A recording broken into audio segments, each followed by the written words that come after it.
Imagine. Imagine is a very, very powerful word. According to Albert Einstein, discoveries are 99% imagination and 1% success. Okay, imagine is a non-offensive word. Hindi mo kagad nire-recruit yung tao, pinapa-imagine mo lang. Guys, for the next few seconds, imagine yung buhay mo 5 years ago. For the next few seconds, imagine yung sasakyan mo kung meron ka a few years ago. For the next few seconds, imagine your goals, imagine your dreams. Sumali ka sa Global, imagine your goals. Imagine the things that it can bring to your life. Imagine the life that you can have. Imagine the life that your kids are gonna have. Imagine the life that you and your partner will be having if you have this power. 5 years from now, imagine your life. Nasaan ka na kaya? 5 years from now, gaano kalaki grupo mo, Luzon, Visayas, Mindanao? 5 years from now, nakarating na ba sa Nigeria grupo mo? 5 years from now, nakarating na ba ng UAE, ng Hawaii, ng Thailand, ng Vietnam, ng Asia ang grupo mo? Imagine is so powerful. If you will imagine daily, it will make your focus better. If you will imagine daily, it will make your vision clear. Mas maliwanag mong makikita yung mga pangarap mo. If you will imagine every day, your passion in this business will be so much more as compared to today. So all you need to do at times is to imagine regularly. You visualize, you imagine things. Wala namang masama kung mag-i-imagine ka. Tama po ba? Can't you remember when you were still young? Ang sarap mag-imagine. Meron kang matchbox, 4, iba-iba kulay. Sabi mo, paglaki ko, 4 din ang magiging sasakyan ko. Nangyayari po ba yun? Di ba? Paglaki mo, ay, mahirap lang pala kami, tricycle driver lang ako. And then you stop imagining things. That's the sad thing with us. When we stop imagining, we stop growing. Now, if you're gonna imagine every day, if you're gonna imagine every week, you imagine your dreams, you imagine your families, you imagine your goals, you imagine everything that you want to be in your life, you can fastly and steadily achieve an income that will buy into your dreams. And I'd like to finish this with a story. There was this young boy. Grade 5 siya sa isang mababang paaralan ng Francisco F. Benitez. School sa Makati. Grade 5 tong batang to. And as a boy, merong tinatawag na Boy Scout. Familiar po ba kayo sa Boy Scout? Etong grade 5 na batang to, naging Boy Scout. Sabi niya, gusto ko one day maging scout leader ako. Sad to say, dun sa school nila, ang mga nagiging scout leader lang, grade 6. Eh sa grade 5 lang. So hindi siya pwede maging scout leader. So there was a time, nagkaroon ng gathering lahat ng Boy Scout. Inter-district, there were literally thousands of Boy Scouts in those convention. Ang sinabi ng scout master, yung pinakamataas na Boy Scout na medyo may edad na, okay guys, develop and organize your group, lahat ng grade 6, magkaroon kayo ng kanya-kanyang grupo. Create your own team.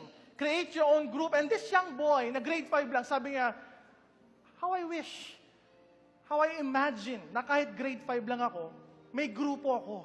Kahit grade 5 lang ako, maging scout leader ako. Now, this is a true story.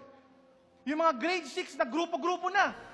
Yung isang grade 6, sabi niya, tayo, tawag sa grupo natin, Tiger Team. Tayo, tawag sa grupo natin, Lion Team. Tayo, tawag sa grupo natin, Dragon Team. Nagkaroon ng maraming grupo-grupo. Ngayon, itong grade 5, natira siya. Tapos may natira din ng mga ibang mga estudyante.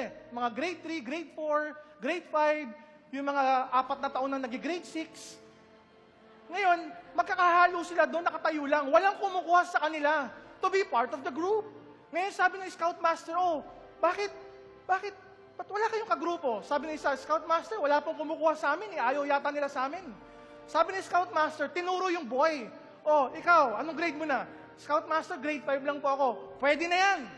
After 1 year naman, mag-grade 6 ka na.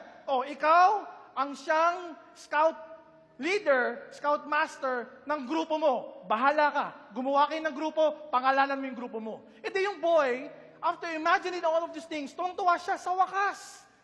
Scout Master na ako, Scout leader na ako, pwede na akong bumuo ng grupo. Yung mga kagrupo niya, yun na nga, yung mga dapat high school, grade 4 pa rin. Tapos yung iba masyadong bata, grade 3, grade 4 lang. Sinabi niya, sige ako leader ha, ang pangalan ng grupo natin is Scorpio Team. Sabi ng mga bata, bakit Scorpio? Kasi nakuha na nila lahat ng mga pangalan eh. May dragon na, di ba, meron ng tiger, may lion na. Tayo, Scorpio na lang. Kasi during that time, uso yung Scorpio Knights. 1972. Totoo po ito. I was telling you, this is a true story. Ngayon, dumating yung Scoutmaster, yung matanda. Pagdating ng gabi, sabi ni Scoutmaster, guys, we will play a game. We will play a game. May hawak na stick yung Scoutmaster. Ngayon, the game is like this. Kapag tinuro ko yung stick sa grupo nyo, you will create the sound of your group. Yung Scoutmaster, tinuro dun sa Dragon Team. Sabi ng Dragon Team, "Roar!" Yung Scoutmaster, tinuro sa Lion Team, "Roar!" Yung Scoutmaster, tinuro dun sa Monkey Team, "Meow!" Ngayon, naubos na lahat ng team. Ngayon, pagturo ng Scoutmaster dun sa grupo ng Scorpio Team, pinagpapawisan na sila. Sabi ng mga groupmates niya, leader, ano ba tunog ng Scorpio? Sabi, wala, tahimik yun eh. Ano gagawin natin para tayo mag-iingay? Hindi gaganto na lang tayo. Sabihin natin, ba't di kayo maingay? Tahimik nga kami, pero makamandag naman kami. So ano nangyari? Pagturo ng Scoutmaster, dun sa grupo ng Scorpio Team, wala silang ingay. There were no noise being made by those group. Gumagano lang sila. Tawanan ngayon lahat. Tawanan lahat ngayon ng grupo. Sabi niya, walang tunog. Tapos sabay-sabay sila, di baling wala kaming tunog, makamandag naman. And sadly, sabi ng Scoutmaster, yung matanda, ano ba naman klase yung grupo nyo? Ang dami-daming hayop na may tunog.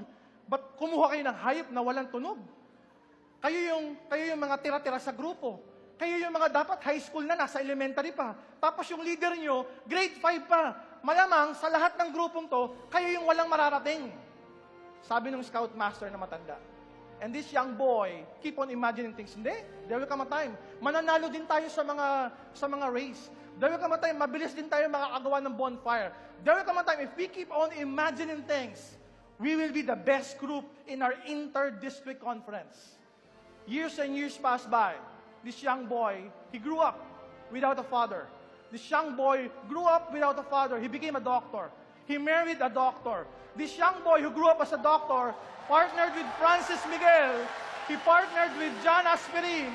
And this young boy created the largest and most powerful MLM organization in the Philippines. Yes! And soon, the MLM organization in Asia. And soon, the MLM organization in the world.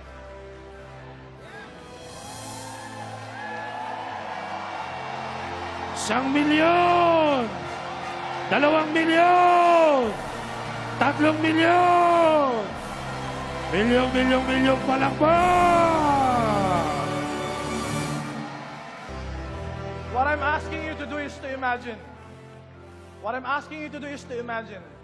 Because deep within me, there's always this young Boy Scout who keeps on imagining things every day. Someday, we're gonna start in Nigeria. Someday, we're gonna start in Indonesia. Someday, we're gonna start in Malaysia. Someday, we're gonna conquer the whole world.